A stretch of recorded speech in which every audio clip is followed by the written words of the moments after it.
이게 이제 예레미야 그 44장까지가 일어난 사건들을 위주로 돼 있어서 이거는 이제 뭐 한 절 한 절 자세히 보는 것보다 그 사건 위주로 흐름을 보고, 그래서 오늘 제 생각엔 아마 41, 42, 43을 볼 수 있을 것 같고, 근데 44는 이 이야기의 연속이긴 하지만 그 조금 뭐라고 할까, 거기서 거론되는 내용이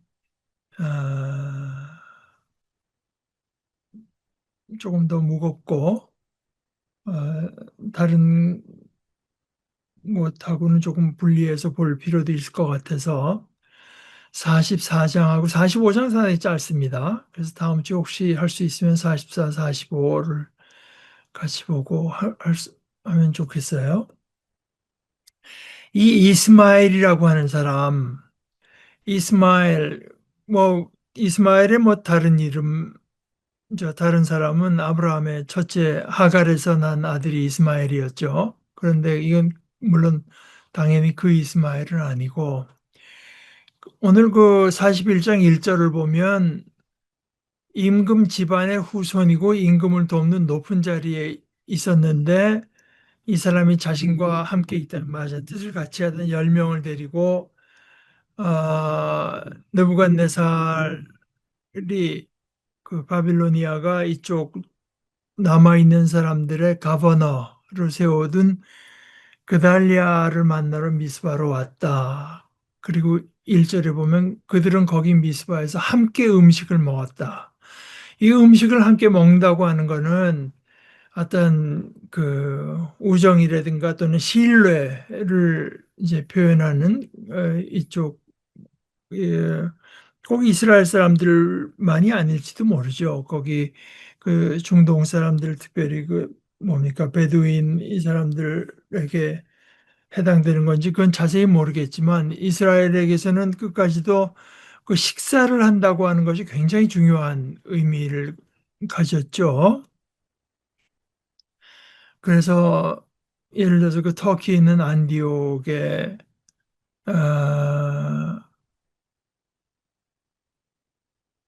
거기 그 바울 사도가 지도자로 중에 하나로 있는 곳에 베드로가 와서 안디옥이니까 당연히 그건 터키 쪽이니까 유대인들은 아니고 식사를 자유롭게 하다가 예루살렘 교회 사람들이 오니까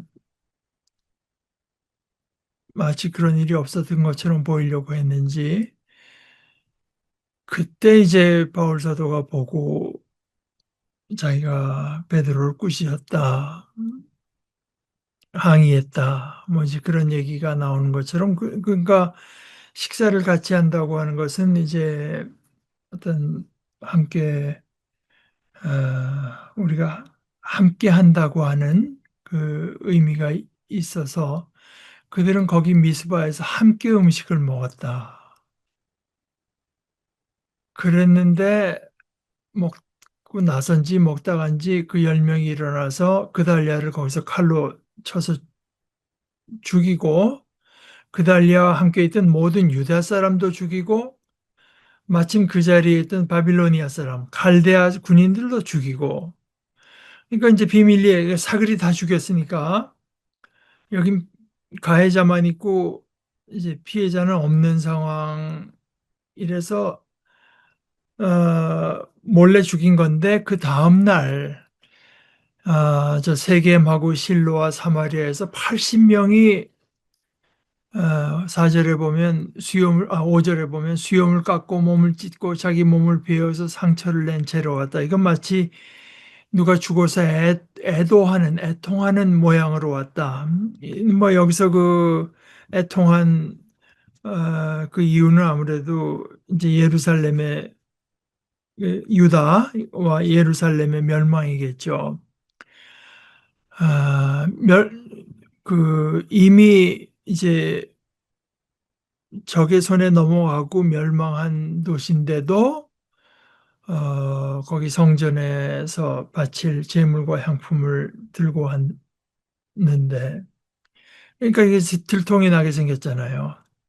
그러니까 이스마엘이 그들을 맞으러 미스바에서 나가면서도 자기도 마치 애통하는 자인 것처럼 울면서 가가지고, 아, 자기 이미 그달리아를 죽여놓고 나서는 그이들은 속여서 우리 함께 그달리아에게를 같이 가십시다.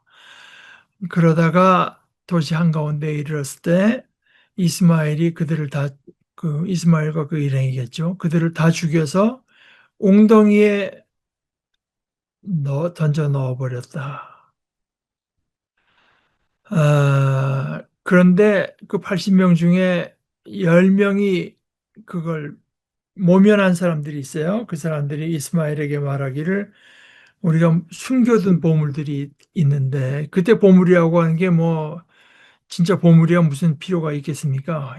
밀과 보리와 기름과 꿀이 있습니다. 그랬더니 이스마엘이 그들은 죽이지 않고 그랬는데, 이스마엘이 쳐서 죽인 사람들의 시체를 다 넣은 웅덩이는 큰 웅덩이인데, 그 웅덩이는 유대 땅 임금이 아사일 때 그 북왕국 이스라엘 임금 바사인데, 앞에 이제 열왕기나 보게 되면은 평생을 싸웠다고 해요. 그런데 그 무슨 용도가 있어서 큰 웅덩이를 팠던 건데, 그 웅덩이를 이스마엘이 자기가 찔러 죽인 시체로 가득 채웠다. 그리고 나서는 이스마엘이 이제 이번에는 백성들까지 다 사로잡아서, 그게 어, 그 네부칸네살의 호위 대장이었던 느부사라단이 남겨뒀던 백성들, 그러니까 좀 재산과 지위가 낮은 주로 그런 사람들이었는데, 그게 그달리아를 총독으로 세워서 이제 다스리라고 했던 백성들인데, 이번에는 그들이 네부칸네살에게 잡혀서 저쪽 바빌로니아로 끌려가는 걸 면했는데, 이번에는 이스마엘이 그들을 사로잡고는 하는 거는 어느 정도 사람들의 의사를 좀 거슬렀다는 뜻이 되겠죠. 사로잡고는 이제 암몬 사람에게로 가려고 해요. 그 앞에 말하기를 암몬 임금이 이스마엘을 보냈다고 한 말도 있었죠. 근데 이제 그달리아에게 이스마엘이 당신을 죽이려고 한다는 계획을 알려줬던 그 지휘관 요하난과 그와 함께한 군대의 모든 지휘관이 결국은 그 이스마엘의 악행에 대한 소식을 듣고 사람들을 다 데리고 와서 이스마엘과 싸우러 나와가지고 기브온에 있는 큰 물 곁에서 그와 마주쳤다. 그게 12절입니다. 그러니까 이제 이스마엘이 끌고 가던 모든 백성이 요한을 봤어요. 그러고는 기뻐했다고 해요. 13절 저 뒤에 보면은 그들이 보고는 기뻐했다. 그러니까 이스마엘에게 사로잡혀 나왔을 때도 본인들의 어떤 의사에 좀 거스르는 그런 결과였던 것 같은데, 게다가 이제 암몬에게로 데려가는 것을 보면서 이제 자기들도 잘 어쩔 수 없이 끌려가는구나 싶었는데, 요하난이 와서 그 이스마엘을 이제 에게서 자기들을 풀어줄 걸 보고 기뻐했다. 그래서 14절에 보면은 백성들이 모두 다 돌아서서 그 요하난 쪽으로 다 돌아갑니다. 그러니까 이스마엘이 보니까 이제 자기 수하 8명 남았던 건지 아니면은 그걸 다 합쳐서 암몬으로 가겠다고 의사표시를 한 사람이 8인지 모르지만 그 8을 데리고 암몬 사람에게로 갔어요. 그래서 이제는 요하난이 남은 백성을 모두 이제 미스바에서 데려와서 아, 그 기브온에서 데려와서 16절 중간에 보면은 요하나는 용사들과 군인들과 여자들과 아이들과 왕궁 관리들을 데려갔다 기브온에서 데려온 사람이었다. 그래서 기를라스 베들레헴 옆에 있는 게룻 김함이라고 하는데 머물렀는데 이거는 우리가 그 지리적인 그 내용은 알 수 없어도 그 결국은 이집트로 가려고 하는 그 의도를 보여주는 이제 노정인 거죠. 그러니까 이 사람들도 역시 이제 바빌로니아에게는 갈 마음이 없고 어, 그 자기들을 침공해 들어온 갈대아 사람들에게서 벗어나서 어, 이집트로 가려고 했는데 더군다나 그때 이유는 어찌됐건 뭐 우리 동족의 손에 네부갓네살이 임명했던 그 그달리아가 암살당했기 때문이죠. 그래서 두려워해서 이젠 우리는 그쪽은 가봐야 우리는 죽는다. 뭐 험한 꼴밖에 당할 것이 없다. 그래서 이제 이집트로 가려고 할 때 그렇죠. 가려고 한 거죠. 아직 결정 못한 게 아니라 이미 이집트로 가려는 의사를 가지고 있을 때 42장 1절에 보면 이제 지휘관이 예레미야에게 지휘관들이 와서 그러다가 요하난도 왔고 여사냐도 왔고 보잘것없는 사람이든 대단한 사람이든 모든 백성이 다 다가와서 예레미야에게 기도해달라고 부탁해요.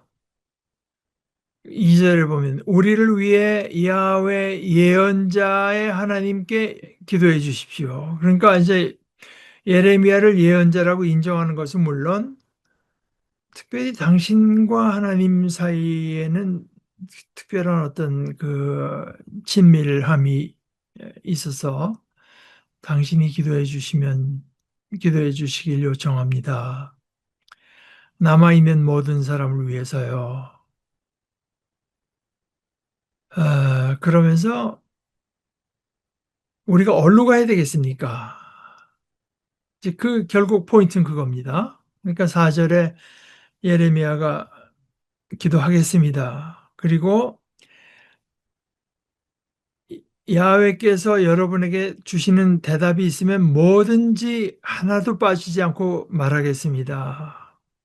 하자 그들의 응답이 5절에 야훼께서 우리 가운데 참되고 믿을 만한 증인이 되시기 바랍니다. 당신과 예레미야 우리 사이에 하나님을 증인으로 세워요.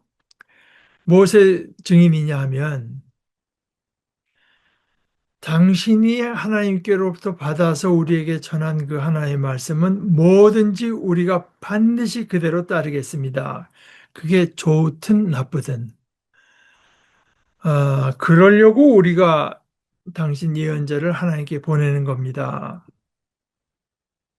그러면서 다시 한번 다짐해서 말하기를 우리가 야훼 우리 하나님의 목소리를 듣겠습니다.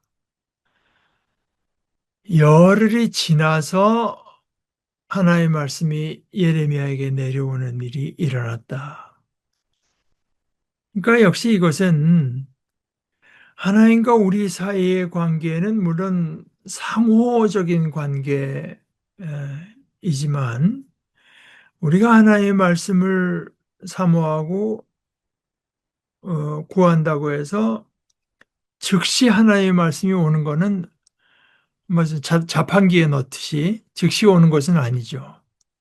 그러니까 이게 신앙의 참 반드시 옵니다. 그런데 우리 시간표에 맞춰서 오는 건 아닙니다. 반드시 오되 즉시 오는 것은 아닙니다. 열흘이 지나서 이제 내려와서 예레미야가 그 대표자격인 요하난을 부르고 군대 지휘관들도 부르고 모든 백성들도 다 불렀어요. 보잘것없는 사람이든 대단한 사람이든 그러고 말을 합니다. 당신들이 나를 하나님께 보내서 당신들이 원하는 탄원을 하나님 앞에 올리게 했는데 하나님께서 이렇게 말씀하셨습니다. 그러면서 하나님의 말씀은 내가 너희를 구해주겠다, 세워주겠다. 다만 너희가 정말 이 땅에 머무른다면, 이 땅에 산다면, 나는 너희가 이 땅에 있기를 원한다. 그렇다면, 그러면 내가 너희를 세워주지, 허물어버리지는 않겠다. 너희를 심어주지, 뽑아버리지는 않겠다. 근데 이것이 이제 어떻게 생각하면은, 하나님의 뜻이 반드시 뭔가, 하나님만 아시는 어떤 계획이 있어서, 이들더러 예루살렘 땅, 유다 땅에 있으라고 하는 거겠다 할 수도 있지만, 그것도 물론 그렇겠는데요. 거기 또 하나, 하나님의 뜻이라고 하는 것이 반드시 그렇게 어떤 큰 일을 위해서 기계적으로 움직이는 것이 아니라 바로 그 뒤에 말씀이 내가 너희에게 내린 재난 때문에 내 마음이 아프기 때문이다. 왜 이런 데가 바로 이게 하나님의 자비라고 하는 것이 어떤 것인가 하는 걸 우리에게 이제 말씀해 주는 거죠. 그렇게 여러 번 권고하시고 경고하시고 말씀하시고 해서 어쩔 수 없이 어떤 어, 재앙을 선포하시고 일으키시지만 그게 뭐 하나님 마음이 속 시원하라고 한 것이 아니라 어쩔 수 없어서 했고 하나님 자신도 마음이 아프다. 이제 이런 걸 생각하면 이 말이 좀 이해가 가는데 어, 제가 이제 그 강의를 듣는 가톨릭 평신도 신학자 그 구약 전공한 분 얘기가 최근에 들어서 나는 질투하는 하나님이다 하는 그 질투하라고 하는 말이 그 이제 사전적인 정의인데요. 이게 질투라고 하는 말의 사전적인 정의가 좀 잘못된 거 아닌가. 정렬이라고 번역하는 것이 오히려 아, 그러니까 그뭐 성경의 히브리 말은 이거면 뜻은 이게 옛날서부터 뭐 주어진 것이 아니라 여러 문맥을 따져서 이 단어는 이 뜻이 제일 적합하겠다. 그래서 학자들이 이제 아, 제일 정확한 뜻이라고 이제 그 생각해 왔던 것이 이제 질투라고 한다면 다시 성경을 앞뒤를 보고 여러모로 보면서 이것은 정렬로 번역하는 것이 더 옳겠다. 이제 그런다고 해요. 아직 그것이 뭐 확정된 건 아닌 것 같지만. 그래서 내가 너에게 내린 재난 때문에 내 마음이 아프기 때문이다. 그러면서 아까도 그랬잖아요. 그달리아를 죽인 것 때문에 결국 그 우리가 가봐야 바빌로니아 그러니까 바빌로니아 사람들이 시드기야에게 어떻게 하는가를 봤고 다 봤으니까 두려움이 당연히 있겠죠. 게다가 그들이 세워준 그 가버너를 자기들 그 유대인들의 손으로 이제 죽였으니까 두려웠다고 했는데 11절에 보면은 두려워하지 말라. 바빌론 임금 앞에서 너희가 그의 앞에서 두려워하는구나. 그를 두려워하지 마라. 세 번을 이제 반복을 해요. 두려워하지 마라. 너희가 두려워하는구나. 그를 두려워하지 마라. 야훼의 말씀입니다. 근데 그 이유가 그 사람이 본래 그렇게 잔인한 사람이 아니다. 또는 그 사람이 너희들을 잘 다스리기 위해서는 너희들을 살려둘 필요가 있다 하는 이런 합리적인 이유가 아니라 결국 바빌론 임금이 마음을 어떻게 먹고 그 마음을 움직이는 것이 내 손에 있다 하는 그거거든요. 두려워하지 마라. 바빌론 임금 앞에서. 너희가 지금 그의 앞에서 두려워하는구나. 그를 두려워하지 마라. 야훼의 말씀입니다. 내가 너희와 함께하여 너희를 구원해 줄 것이니 너희를 그의 손으로 건져내 줄 것이니. 그러니까 너희의 구원이 내 손에 구원 여부가 내 손에 있고 내가 너희를 구원해 줄 것이니까 두려워하지 말라. 그러면서 12절에 내가 너에게 자비를 베풀어 주겠다. 그러면 바빌론 임금도 너희를 자비롭게 대할 것이다.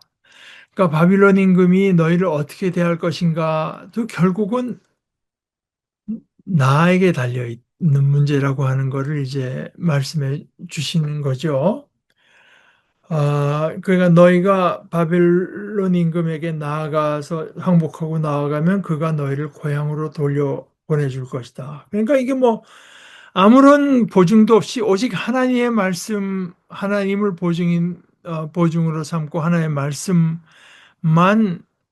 확실한 것으로 믿고 한다면 이대로 할 수 있는 거고 다른 어떤 보장도 없습니다. 그러니까 여기서는 어, 이스라엘 그 유다 백성들과 그 온 지휘자들이 이제 어떤 두 가지 결정 앞에 설 수밖에 없는 거죠. 자기들의 판단을 따를 것이냐, 예레미야를 통해서 주어진 하나님의 말씀을 따를 것이냐. 그러니까 앞에 말하기는 그게 좋든 나쁘든 우리가 하나님의 뜻 주신 말씀대로 따르겠습니다 하고 했잖아요. 아, 그런데 그들의 대답이 이제 그렇지 않았던 거죠. 13절에. 그런데 여러분은 우리는 이 땅에서 살지 않겠습니다 하고 말하며 야훼 여러분의 하나님 말씀 아까는 예언자 예언자님의 하나님께 기도해 주십시오. 그랬더니 예레미야의 대답은 그분이 여러분의 하나님이십니다. 나를 통해서 무슨 단계를 거쳐서 가는 그 나의 하나님, 여러분과는 직접적인 관계가 없는 하나님이 아니라 바로 여러분 자신의 하나님인데 여러분을 복되게 하시기 위해서 주시는 유일하게 우리가 믿을 수 있는 말씀을 여러분이 듣지 않습니다. 그래서 여러분이 말하는 건 여러분의 말은 이건데요. 이집트 땅으로 가겠습니다. 거기 가면은 우리가 생각해보면 우리가 전쟁을 겪을 이유도 없고 거기는 본래 이집트는 상당히 모든 게 이제 풍요로운 데긴 하지만 그곳에 가면 양식이 없어서 굶주리는 일도 없을 것입니다. 그래서 우리가 거기 살겠습니다. 그러니까 하나님께서 계속 경고했던 것은 하나님의 말씀을 따르지 않고 순종하지 않을 때 그 칼과 굶주림과 돌림병이 너희를 이제 괴롭힐 거라고 했는데 이들은 그런 것이 하나님의 말씀에 있고 하나님께 순종하느냐 아니냐 있다고 하는 것을 아직도 받아들이지 않는 거죠. 그러니까 여기까지 몰린 것이 다 하나님의 말씀을 듣지 않아서인데 여기서 다시 한번 하나님의 말씀을 듣지 않겠다고 하는 이제 결정을 내려서 어, 자기들이 보기에 합리적인 결정이라고 하는 결정을 내린 거죠. 더 안전한 땅으로 가겠습니다. 그렇기 때문에 15절 이제 이름으로 야훼의 말씀을 들으십시오. 유다에 남아 있는 여러분, 전능하신 야훼 이스라엘 하나님이 이렇게 말씀하셨습니다. 너희가 정말 이집트로 들어가려는 거냐? 들어가서 거기서 이주민으로 살려는 거냐? 그러면 너희가 안전하다고 생각한 그 땅, 거기에 너희가 두려워하는 칼이 너희를 거기서 따라잡을 것이다. 너희가 무서워하는 굶주림이 거기 이집트에서 너에게 따라붙을 것이다. 그래서 너희가 거기서 죽을 것이다. 그러면서 거기다 늘 얘기한 그 3종 17절 얼굴을 돌려 이집트로 들어가서 거기서 이주민으로 살려는 사람들에게 닥칠 것이 있다. 칼과 굶주림뿐만 아니라 돌림병. 그들 중에는 재난에서 빠져나와 살아남을 사람이 없을 것이다. 그런 재난을 내가 그들에게 닥치게 하겠다고 했는데 꼭 바로 뒤에 조금 내려가면은 또 몇몇이 그것을 면해서 유다로 돌아갈 거라고 하는 말씀을 또 하세요. 그러니까 이거는 이제 하나의 말씀이 그러니까 뭐 전멸할 것이다 했을 때 10,000명 중에 한 명도 안 남을 거라는 그런 식의 그 성경적인 어법은 그건 아닌 것 같습니다. 아, 18절에 보면 내 분노와 노여움이 예루살렘에 사는 사람들에게 쏟아졌다. 이미 내 말이 그 이루어지는 것을 너희가 봤다. 그것처럼 이번에는 나의 분노가 너에게 쏟아질 것이다. 너희가 이집트로 들어가면 그때. 그래서 너희는 욕설의 대상과 끔찍한 본보기와 저주와 치욕의 대상이 될 것이다. 그리고 너희가 이곳을 다시는 돌아오지 못한다.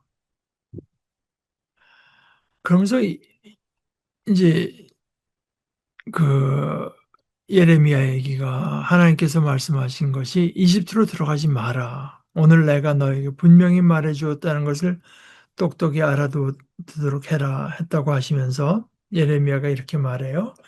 여러분은 스스로를 속여서 목숨을 잃게 되었습니다. 그러니까 그 참 인간이요. 인간이 스스로 합리적이라고 생각하고 이제 자기가 보기에 안전한 길이라고 생각할 때 사실은 자기들은 따질 것을 다 따져봤다고 생각하지만 스스로의 속에 있는 가장 깊은 음성은 그게 아닌데 무시하고 그래서 여러분 스스로를 속여서 목숨을 잃게 됐습니다. 그러니까 사실 그 불순종의 길을 갈 때, 꼭 우리가 몰랐지. 꼭 뭐 우리가 몰라서 그랬지. 금연만 있는 것이 아니라 사실 우리 속으로는 알고 있던 것을 이제 속인 것이 있다. 이게 꼭 여기 꼭 들어맞는 얘기인지 모르겠습니다만은 지금 제가 본래 생각했던 건 아닌데 이런 얘기를 하다 보니까 생각이 나는데 제가 아마 그 10대인지 20대인지 모르겠어요. 영락교에서 들은 설교 가운데 거기 담임 목사님이 미국 가려고 비행기를 탔는데 옆에 그 젊은 친구가 하나 앉았대요. 근데 제가 그 친구한테 이제 전도를 하려고 그 백인아인데 말을 걸었답니다. 근데 뭐 걔는 뭐 아무리 얘기를 해도 자기는 no. 그래서 하도 열을 받아서인지 뭐 하나님도 없고 뭐 천국이니 지옥이니 그런 거 하나도 없다. 그래서 그래서 그래서 자기가 마지막에 그랬답니다. 그래 그럼 그럼 지옥에 가라. 교사님 그냥 화를 내면서 당신은 목사라는 사람이 어떻게 지옥으로 가라는 얘기를 할 수가 있냐 해서 너 없다면서 여기가 저희가 그런 소리 들으나 안 들으나 무슨 상관이냐. 그래서 그 양반 얘기가 우리 인간이라고 하는 게 속으로는 그런 어떤 우리를 기다리는 어떤 운명이 있다 또는 있을 수 있다. 있을지도 모른다는 생각은 다 하고 있으면서, 스스로를 속여서 마치 자기는 아, 그런 것이 없는 것을 100% 확신하고 있는 것처럼 말하고 있다고 자기는 본다. 아, 그렇게 설교한 것을 이제 제가 들은 기억이 납니다. 근데 하여간 그거는 20절 스스로를 속여는 나중에 44장에서 조금 심각한 문제로 다시 드러나게 돼. 거기는 스스로를 속인다는 말은 안 쓰는데,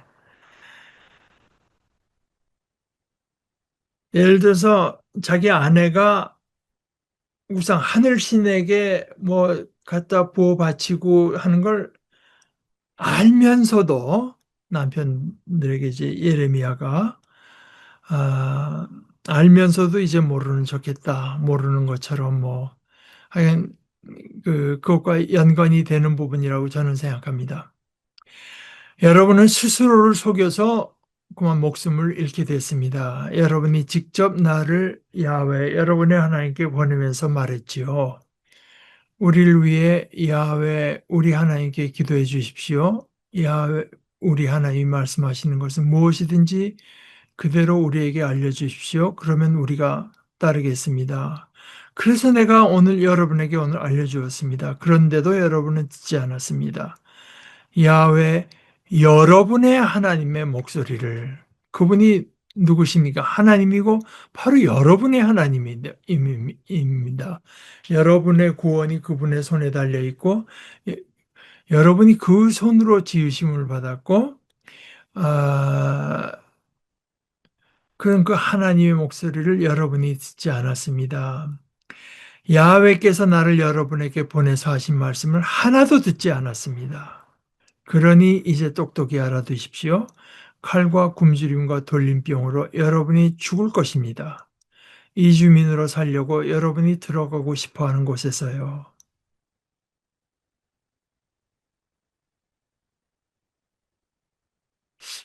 이런 말하기 조금 조심스럽지만 이제 작은 스케일로는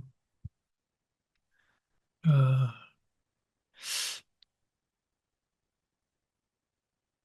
와서 이제 의학적인 의견을 묻고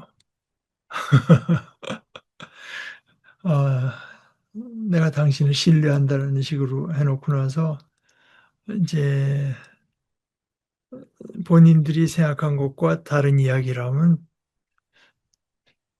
좀 안 좋은 길로 가는 분들이 가끔씩 있습니다. 가끔씩. 그거야 꼭 의사의 말을 안 들었다고 해서 그러니까 의사가 하는 것은 언제나 확률 문제거든요. 그러니까 어느 쪽이 더 위험한가, 이쪽은 덜 위험한가. 그래서 덜 위험한 쪽에 이제 모든 과학적인 증거가 보여주는 이야기를 하는 건데, 아, 자기 그 인생관과 철학이 달라서 이쪽이 더 위험한지 알지만 나 이렇게 살겠습니다 하는 거면 또 얘기가 다른데, 뭐, 본인들이 알고 있는 저희가 보기에는 근거와 극히 박약하든가 이제 또 다른 식으로 말하면 스스로 속여서 그러니까 의사한테 가서는 자기가 그동안 이상한 뭐 유튜브나 누구 말 듣고 한 것이 없는 것처럼 이제 마치 그런 일이 없는 것처럼 근데 하여간 그건 그렇고 여기 이제 예레미야의 모습이 말입니다. 하나님께서 예레미야를 에게 예레미야 본인의 결정도 그랬고 하나님께서 인도하신 것도 그래서 예레미야를 그 백성들 사이에 남겨두셨습니다. 근데 참 어떻게 보면은 이런 데까지 오게 되면은 예레미야가 내가 이러려고 이 백성들 그러니까 하나님의 말씀을 이렇게 된 마당에까지 하나의 말씀을 전해도 이렇게 일이 돼가는 걸 보고서도 끝끝내 자기들의 어떤 생각을 고집하는 사람들. 그러니까 그 참 하나님의 뜻은 알 수가 없는 거죠. 우리 그 신학교 다닐 때 두 목사 하나가 어떻게 서로 얘기하다가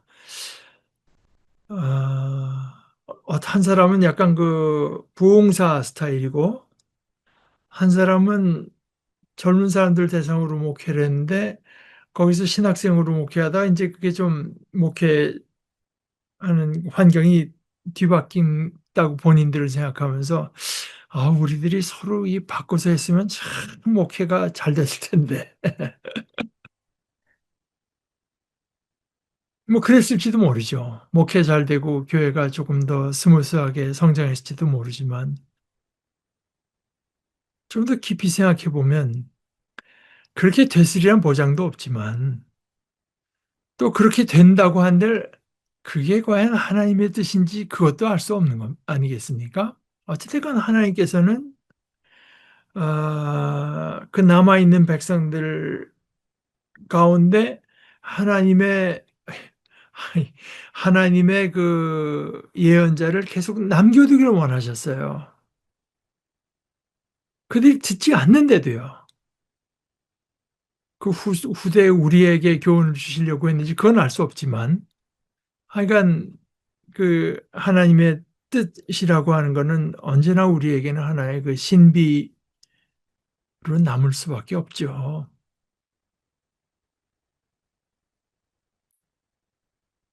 어, 그리고 또 하나 우리가 생각해 볼 것은 참 이게 우리 모습 아니겠습니까? 그 우리가 원하는 것이 있고 이렇게 해야 우리가 잘 될 것 같고 그런데 그 하나님께 기도하고 뭐 기도해 주세요 하고 하는 게 거기에 대한 어떤 조금 더 그걸 지지해 주는 말을 듣고 싶어서 아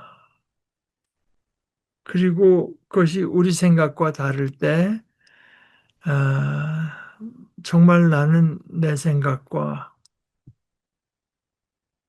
아, 내 판단과 내 분석을 포기할 준비가 돼 있나.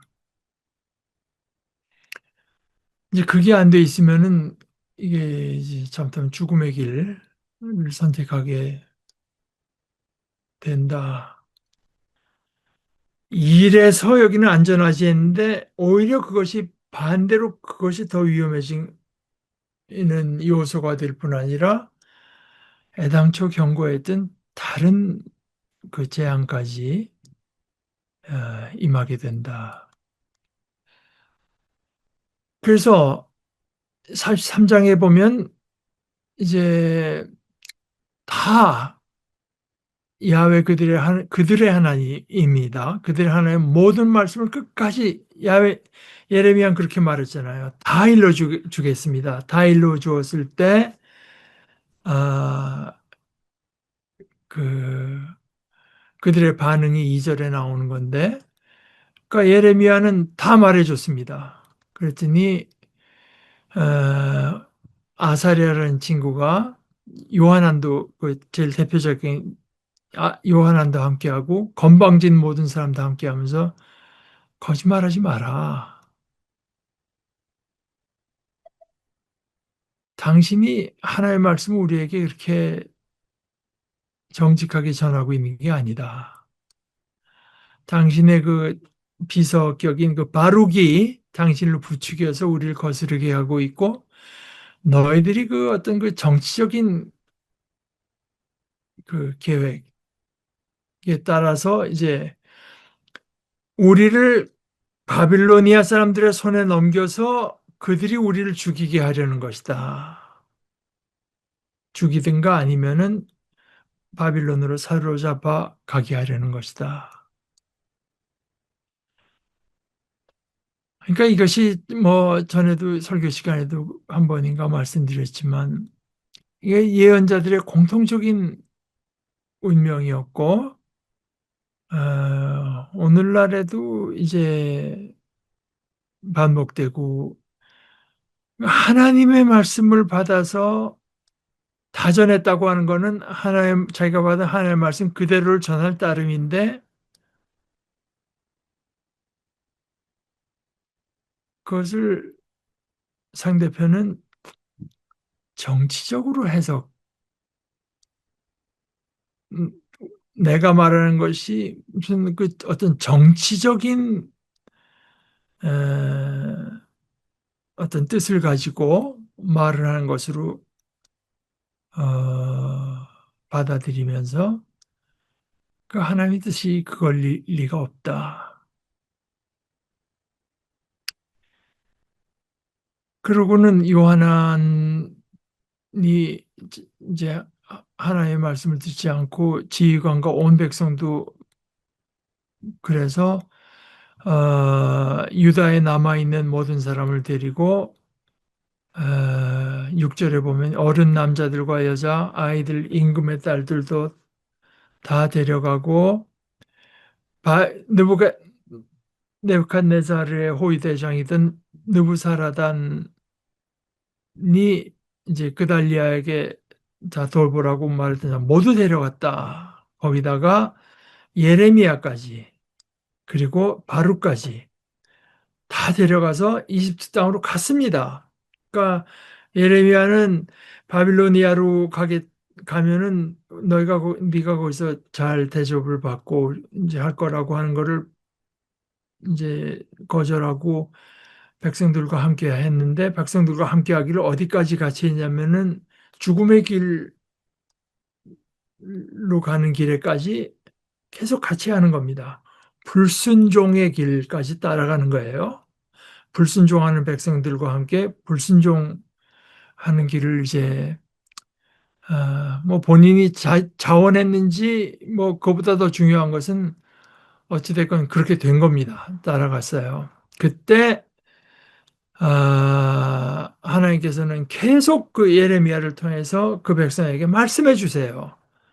그들이 갔던 이집트 땅 타흐바네스에서 이제 상징적인 행동을 명합니다. 큰 돌들을 가져다가 파라오의 집 출입구 진흙바닥에 숨겨놔라. 유대 사람들이 다 보는 그들의 눈앞에서 그렇게 해라. 상징 행동을 하고 나서 그들에게 말할 그 뜻이 뭐냐? 해설해 주기를 전능하신 야훼 이스라엘의 하나님이 이렇게 말씀하셨습니다. 하나님의 말씀이 보라 내가 사람을 보내서 이제는 바빌론 임금 네부칸네살 그러면서 네부칸네살을 뭐라고 부르냐고 하면은 나의 종 내가 부리는 나의 종을 데려오겠다. 그래서 그의 임금 자리를 그 돌들 위에 마련해 주겠다. 내가 숨겨두었던 돌들이다. 그 위에 그를 위해서 호화로운 천막을 쳐주기면 그가 와서 이집트 땅을 쳐부수고 죽일 사람은 죽이고 사로잡을 사람은 사로잡을 것이다. 칼로 벨 사람은 칼로 벨 것이다. 또 그뿐만 아니라 이집트 땅에도 내가 이집트 신들 그 이집트에도 여러 신들이 있었잖아요. 그러니까 모세가 바로 앞에서 이제 10가지 재앙 뭐 내리면 싸울 때 그게 다 이집트의 신들하고 이제 싸운 그런 의미가 있는데 이집트의 신들 가운데 가장 센 신이 신들의 그 우두머리 노릇한 그게 파라오입니다. 파라오. 근데 어찌 됐거나 이건 어, 내가 그 이집트 신들의 집들에는 불을 놓겠고 그 신들을 태워버리거나 다른 데로 치워버리겠고 네부칸네자르가 이집트 땅을 이잡듯이 잡을 것이고 양치기 옛날 사람들이 옷에 이가 얼마나 많았겠습니까? 자기 옷에 있는 이를 샅샅이 잡듯이 할 것이다. 그러고는 자기는 평안히 바빌로니아 땅으로 돌아갈 것이다. 그가 이집트 땅에 있는 헬리오폴리스 이게 이게 헬리오폴리스가요. 히브리 말로는 이제 베세메스라고 해서 베세메스라고 하는 쉐메시 그 태양에서 베트는 집, 베트 쉐메시에서 태양의 집을 뜻하는 건데 그거는 사실 베세메스라고 하는 거는 저 그 이집트 땅, 그 이제 유다 땅, 예루살렘에서 서쪽으로 한 24km 떨어진 그 베세메스라고 하는 데가 따로 있고 여기서는 이제 애굽 땅에 있는 베세메스, 애굽 땅에 있는 베세메스라고 해서 이집트 북부에 있는 그 신전 도시 헬리오폴리스. 이것도 이제 태양의 헬리오, 태양의 폴리스, 성읍, 태양의 성읍을 뜻하는 헬라식 지명이고 이것이 구약 성경에 나올 때 보통 불리는 이 도시 이름은 온.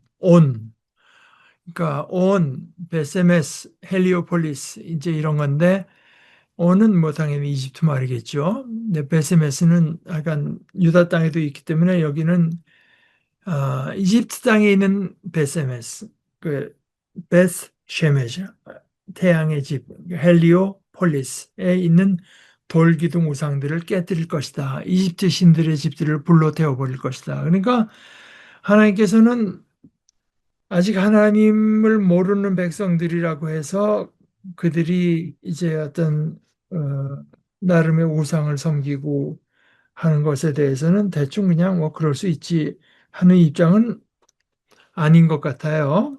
그래서 그 행동을 어디까지나 하나님께는 역겹고 가증스러운 이제 행동인 것을 알 수가 있고, 그런데 이제 이런 것이 올 때마다 제가 여러분에게 자꾸 반복하는 것은 우리가 이렇게 뭐 돌로 새겨놓은 이런 거를 우리가 섬기지 않는다고 해서 우린 여기에 해당되지 않는 것이 아니라 예수님의 말씀대로 가게 되면은 역시 그 우상 중의 우상은 만모나 재물의 우상, 돈의 우상.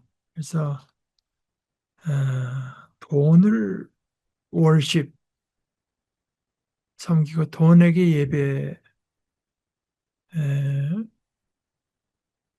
것이 하나님 보시기 얼마나 역겹고 가증한가 하는 것을 우리가 생각해 볼 필요가 있습니다. 반지 크리스찬이 아니라고 해도 그렇고 크리스찬이라고 하면은 뭐 더욱더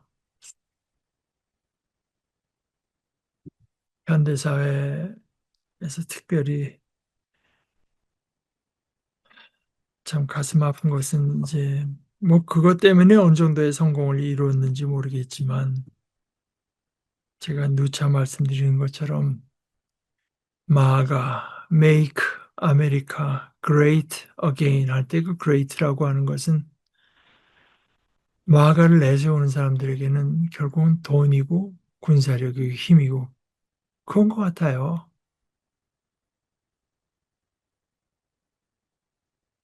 우리의 결정적인 운명이 하나님 손에 있지 돈에게 있는 것도 아니고 군사력에 있는 것도 아니다. 이것이 우리 신앙의 제일 초석을 이루는 것이라서 하나님은 하나님이다. 루터가 말했죠. 하나님 외에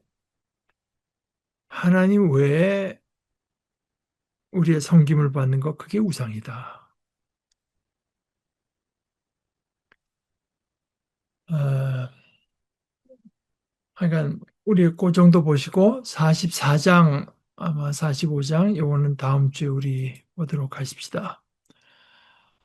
더운 날씨에 수고가 많으신데 아, 자 우리 같이 기도하고 마치십시다.